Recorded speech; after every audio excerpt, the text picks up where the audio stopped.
Welcome back to the start of a brand new year. Welcome also to a brand new decade. The start of a new year is a great time to celebrate what happened in the past, but also a time to look forward to what's going to happen in the future. So if we have a quick look back and have a look at particularly around our Year 12s and how their performance went. Once again, every student that graduated from James Nash did so with a Queensland Certificate of Education. That's a great start to the future for those kids. The OP students, the last group to go through, those guys have exited with some really good OP results, particularly our range of students who received OP 1 to 15. That's actually providing them with a wonderful opportunity for access to university. That score will get you into just about whatever university course those students would like to do. Great to see, best chance at a successful future for those guys. So what to expect for 2020? We start this year for the first time with more than 1,300 students. Add to that 170 staff and we become a pretty big organisation.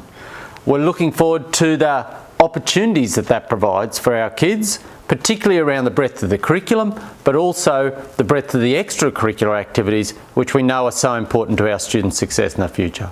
So some of the other new things occurring in our school. This year we start the year with a brand new timetable structure.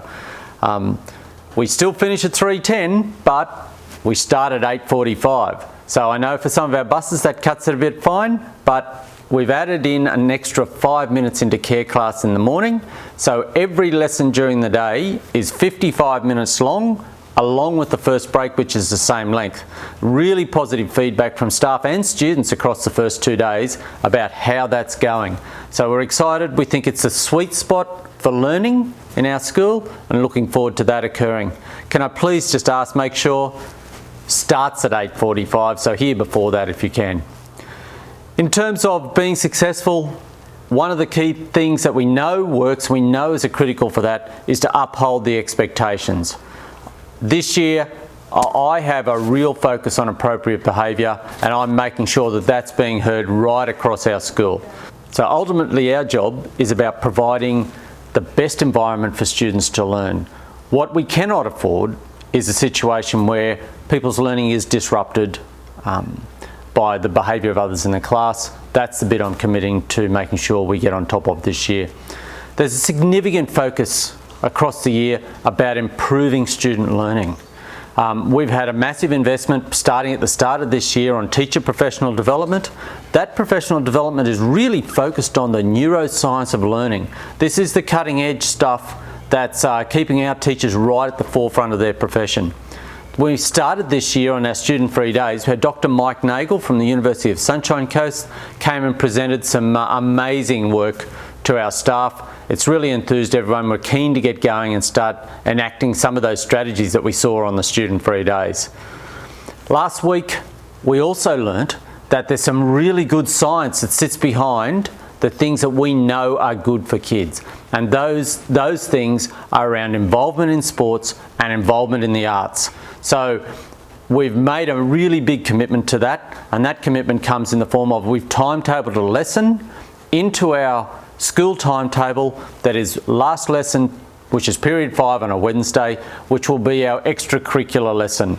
We know that's a place where students get to explore and develop and be involved in things that they're passionate about, and we're really excited to be able to offer that not just to our students but also to the students from Kilkeven who are coming in to join us for that, and we look forward to welcoming them into our program. So one of the main things that I'd ask of parents across the year is to make sure that you share in this partnership we have about our kids' learning.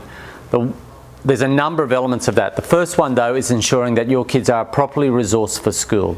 Not just the stationery, but this year in particular is our first year of whole school, with the exception of the 7s, bring your own device. So every student having a digital device that they can come to school with so they can engage in learning in a 21st century environment. Our Year 7s, they'll come on board in semester 2, but you'll hear more about that as we head through the semester. The second issue is around making sure we abide by our uniform and appearance expectations. It's really important that people get up in the morning, get dressed in their uniform.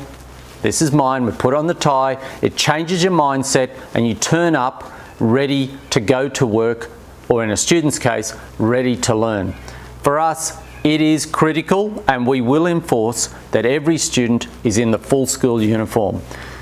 If people are struggling with that, we have uniforms that we can provide for them, and that's part of our plan, is to make sure that every student has access to that uniform. The final thing is to support our teachers. It's a challenging job.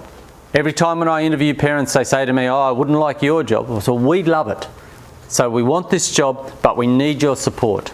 What I need, please, is for you to acknowledge that we're not perfect. We make mistakes. Our job is to own it when we do, and to get your support, because we have the same intent, which is to do the best we possibly can by your kids. When I talked about students participating in programs, there's two I'd like to really mention. One is our student leadership program, and the other is that extracurricular program. Can I just mention the student leadership stuff? Our students have access to that leadership program across a really broad range of activities. We'll be having a leaders induction later this term.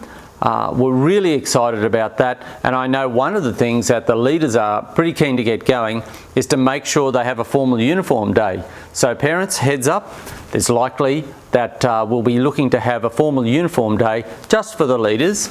I'm really excited because kids are deciding that they can do that, they want to do that and wear it with pride, and that'll be a fantastic outcome. So the final thing I'd like to say is that we've invested a lot of time, a lot of energy and a lot of money in making sure that we have the right environment for learning. We're now a fully air-conditioned school. It's taken 2 years or a fraction longer to get us there, but that's the case.